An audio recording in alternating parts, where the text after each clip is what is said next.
The deal number 6, the last deal of private equity, is represented by vulture financing. Vulture financing is the financing of a company stays in crisis or decline. This is the private equity is going to finance the last stage of the life cycle of the company. As it happens in replacement financing, the label is quite broad and we have evidence of different deals inside. In this case, in vulture financing, we have evidence of two different deals. On one end, we have restructuring financing, and on the other hand, we have distress financing. The reason why we have evidence of two different deals, it's related to the fact that the status of crisis of a company can be regulated in two different ways. That's the reason why in all the countries in the world, it's fundamental to identify two different stories of financing a company stays in a crisis. Let's start with restructuring financing. Some practitioners sometimes say it's also turnaround financing, but in most of cases we say restructuring financing. What's the idea of restructuring financing? The idea is that a company stays into a crisis, but the company is still alive. That means the company needs money to pay the other financiers or to pay the suppliers, but the company needs money as well to invest in new fixed asset, to relaunch the business or to design a new strategy. That means the company doesn't need only money, but the company needs a lot of strategic support. If a private equity wants to invest in this kind of deal, has to play two different roles. On one end, to be a financier, on the other end, to be a consultant, an advisor of the company. More or less what happens, if you remember, also in early growth financing, where the private equity has to support the company. In this case, the private equity has to support the company a lot. But this time, in restructuring, the deal is quite risky because we are investing in a company that stays in a crisis, and to redesign the strategy could be very difficult. For this reason, deals of restructuring are not very common in private equity, and if you have a private equity willing to invest, in most of cases, the private equity wants to be the majority shareholder.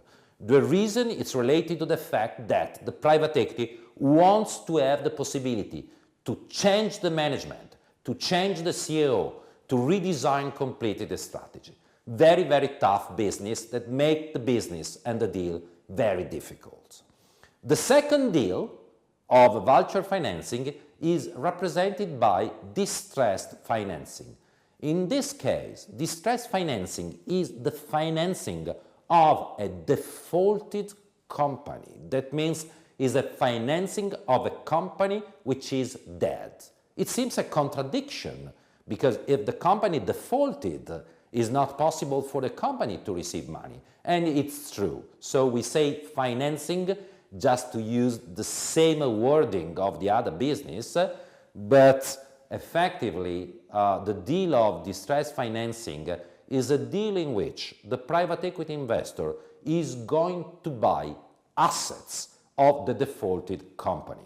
Examples of assets are represented by the brand name of the company, patents of the company, high quality equipment and machinery. In all these cases, the company defaulted and the private equity wants to buy these assets. The reason why the private equity wants to buy these assets are related to two different stories. The first one, the private equity is a trader of assets. So the private equity buys assets and sells these assets to other investors. The second story is a story in which the private equity buys these assets and inserts these assets in other companies the private equity has got in his or her portfolio to increase the value. To buy assets of defaulted company is not easy because the private equity has to negotiate the buying process with the court, because laws are different in different countries, but in all the countries the process of default is managed by the court. And the negotiation could be tough because the goal, the purpose of the court is to maximize the amount of cash to satisfy the need of suppliers, banks, and so on. So it's a very tough negotiation, and in many cases in this negotiation, the court wants to give to the private equity investor some poison pills. Poison pills are represented, for example, by some mortgages or by the fact that the private equity wants to buy a plant or a machinery, but inside the plant or the machinery we have a lot of workers and it's very difficult to negotiate with them. Unfortunately, or not, it depends from our perspective, distress financing are a very popular deal in countries where the GDP is not flying or in countries where there were a lot of defaults, for example in Europe, where these deals are very popular. A last aspect, the way to work of these deals is strictly related to the level of quality of the law. And for example, in the United States, where the law of distress financing is named Chapter 11, these kind of deals work very well.